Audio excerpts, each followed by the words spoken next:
Welcome to the Functional Aging and Mindfulness for Seniors Nutrition Program, Module number 8, Macronutrients.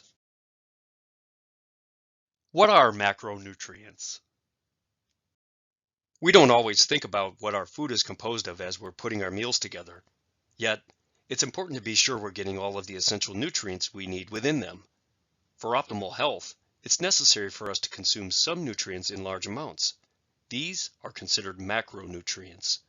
Together, there are three different categories of macronutrients including protein, carbohydrates, and fats. Macronutrients contain the components of food that your body needs to maintain its systems and structures. You need all three macronutrients as part of a healthy diet, so you shouldn't exclude or seriously restrict any of them. Let's begin with protein. Consuming adequate protein levels in your diet is essential for several reasons. Protein consists of molecules called amino acids, and although our body can make 11 of these, at least 20 others must be obtained from the food we eat. The amino acids we get from protein help us to maintain, build, and repair the cells of our bodies, including those in the muscles, bones, and other tissues. Protein also helps us sustain the immune system and fight infection. It also keeps us whole through helping with healing the wounds we occasionally incur. Our bodies also require many enzymes and hormones to function, and protein is essential for building and creating these important substances. While adequate dietary protein levels are important for everyone, older adults frequently experience age-related muscle loss. With this, there can be a reduction in strength and an increase in the possibility of frailty and fall risk. Consuming the recommended levels of protein can contribute to preventing occurrences of these circumstances, which can promote a greater quality of life in our later years. As a reminder, if you're using MyPlate, women will be aiming to consume 5 to 6 ounces of protein each day, and men will be targeting 5.5 to 6.5 ounces daily. Obtaining your daily protein through a variety of nutrient-dense food sources is a good idea. Most protein-containing foods have different amounts of the various essential and non-essential amino acids. Variety in your diet gives you greater assurance you're getting all of the important amino acids your body needs, along with the many other essential nutrients we must obtain from food. Some higher protein-containing foods include meats, poultry and eggs, seafood, nuts, seeds, and soy products. You'll also get protein by including beans, peas, and lentils with your meals. When possible, consuming whole food sources of protein is an optimal approach.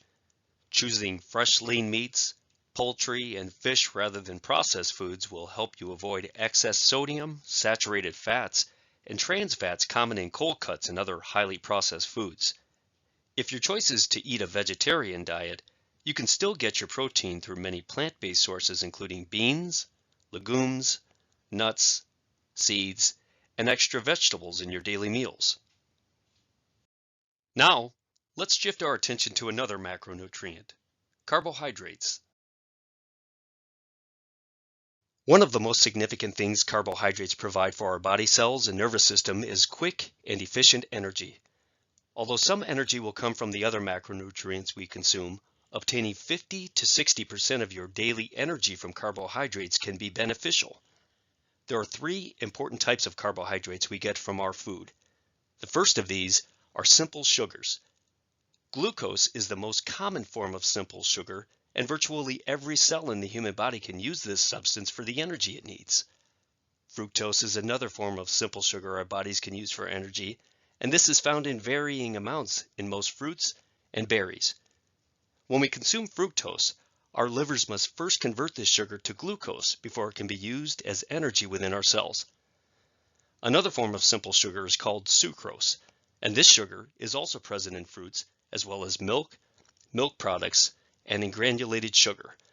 When we consume sucrose, our bodies can readily use this form of sugar for energy. The second type are complex carbohydrates. Complex carbohydrates most frequently come from starches in foods such as flour, pasta, and potatoes. Like simple sugars, complex carbohydrates can be used for immediate energy and also stored by the body in the form of glycogen for later use. Another important type of carbohydrate is fiber. Fiber is found in many of the fruits, vegetables, whole grains, and legumes we eat. Fiber is closely related to our digestive systems, and while it doesn't provide the cells of our body energy in the same way that simple sugars and complex carbohydrates do, some forms of fiber provide our colon's microbiome the energy it needs to function well.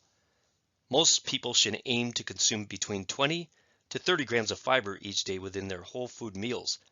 Unfortunately, though, most Americans only consume about half or less of this recommended amount. Consuming ample fiber in your diet can help protect your health in many ways, including helping prevent colon, rectal, and breast cancers. It can also prevent constipation and protect against diverticulosis. And although it may seem unlikely, consuming sufficient fiber can contribute against guarding against heart disease, diabetes, and obesity. Let's now revisit some of the key benefits of the third macronutrient, fats. Fats are a nutrient which provide a concentrated form of energy. However, this is not all they contribute to our health. They help us maintain healthy skin. Fat insulates our body organs and helps us maintain an appropriate body temperature. It promotes the healthy function of our cells and even carries the important nutrients of vitamins A, D, E, and K within our bodies. It's important to consistently get the recommended amount of healthy fats in our diet each day through whole foods and healthy oils. In doing so, minimizing trans and saturated fats can be very beneficial to our health. As a reminder, following the MyPlate recommendations will help you be assured that you're giving your body the required nutrients it needs each day for your life stage, including all of the macronutrients. This week's mindful prompt is experience. Being mindful of how you experience food involves all the senses including taste, touch, smell, temperature, as well as the environment. Are you sharing this experience with family or friends? Please let your gaze soften or close your eyes and take the next 2 minutes to sit quietly and reflect on how you experience food. As you hear the sound of the gong, please begin. When you hear the gong again, today's mindful moment will be finished.